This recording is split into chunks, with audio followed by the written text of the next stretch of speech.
A federal high court has granted bail to a former Attorney General of the Federation and Minister of Justice, Mr. Mohammed Adoke, on the same terms and conditions earlier granted by Justice Idris Kutigi of the FCT High Court, Gwagwalada. The trial judge, Justice Binta Murtala Nyako, granted bail to Mr. Adoke and the second defendant, Aliyu Abubakar, after listening to bail applications by their lawyers. Justice Idris Kutigi had on the 30th of January 2020 granted bail to Mr. Adoke and his co-defendant, Aliyu Abubakar, in the sum of 50 million naira and one surety in like sum. Meanwhile, a federal high court sitting in Abuja has fixed March 11th to 13th, 2020 for the trial of the convener of Revolution Now campaign, Mr. Omoyele Sowore, and his colleague, Mr. Olawale Bakare.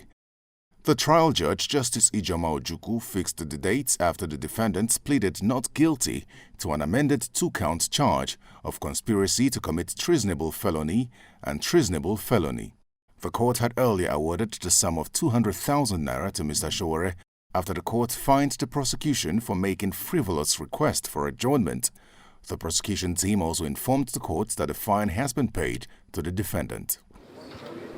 Staying with the court, the Supreme Court dismissed a suit against the nomination of Mr. David Leon as the candidate of the All Progressives Congress in the Bayelsa governorship election. The appeal was filed by former Minister of State for Agriculture and Rural Development. Less than 48 hours after affirming the nomination of Mr. Leon, the Supreme Court nullified his election as the governor of Bayelsa State. A five-man panel of the Apex Court, led by Justice Mary Odili, ordered the Independent National Electoral Commission to withdraw the certificate of return issued to Mr. Leon and hand a fresh one to the candidate with the next highest votes and the required constitutional spread of votes in the Bayelsa governorship election. Justice Ejembi Eko, who read the lead judgment, made the orders after disqualifying the APC's deputy governorship candidate, Mr. Biobarakuma Degie Remienyo, after submitting forged certificate to INEC. 24 hours after the decision of the Apex Court, the Independent National Electoral Commission issued a certificate of return to the Bayelsa State Governor-elect, Senator Doye Diri. The INEC chairman, Professor Mahmoud Yakubu, told journalists that the commission has no reason to withhold the certificate of return after its legal team reviewed the judgment of the Apex Court. In compliance with the orders of the Supreme Court, the commission met this morning and reviewed the result of the election in which 45 political parties contested. The candidate of the People's Democratic Party scored the highest number of lawful votes with 143,172. Consequently, Senator Doye Diri and Senator Lawrence Erujakpo of the PDP are hereby declared winners and returned elected as governor and deputy governor of Bayelsa State, respectively. To security now, the House of Representatives is asking the executive to declare a state of emergency on insecurity in the country. The resolution of the House follows a motion on the need to investigate the circumstances surrounding the killing of travelers by Boko Haram insurgents in Auno town near Maiduguri, Borno State. The House also mandated its Committee on Army to investigate the super camps set up by the Army, which one of the lawmakers claims is responsible for the sporadic attacks by the insurgents. In the health sector, 3 laboratories are now equipped to test for the coronavirus. The Minister of Health, Dr. Osagi Ehanire, made the revelation after this week's Federal Executive Council meeting. The preparedness, mostly at the airports, international airports, which are the main points of entry into the country, Lagos, Abuja, Port Harcourt, and Kano, and also the fact that all passengers arriving are screened by a passive camera that takes your temperature and also looks at your travel history to be able to find out where you are coming from and what risk you may be carrying.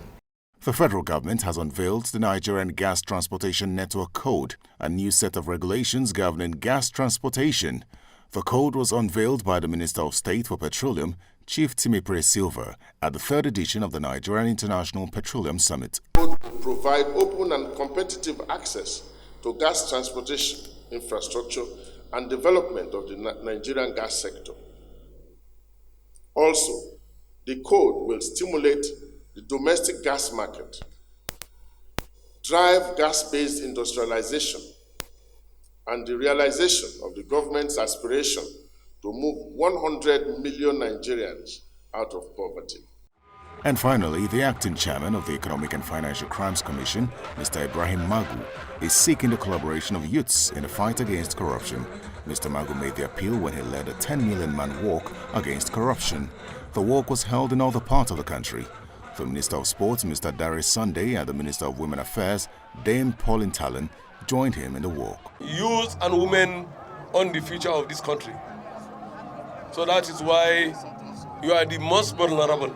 You are the victim of corruption. You are the most affected when it comes to evils in corruption. So that's why I want to appeal to you to please take ownership in the fight against corruption. You can see now it is almost 11 o'clock. If you enter the Federal Secretariat, you will see less than 10% of government workers on seat. That's the most unfortunate.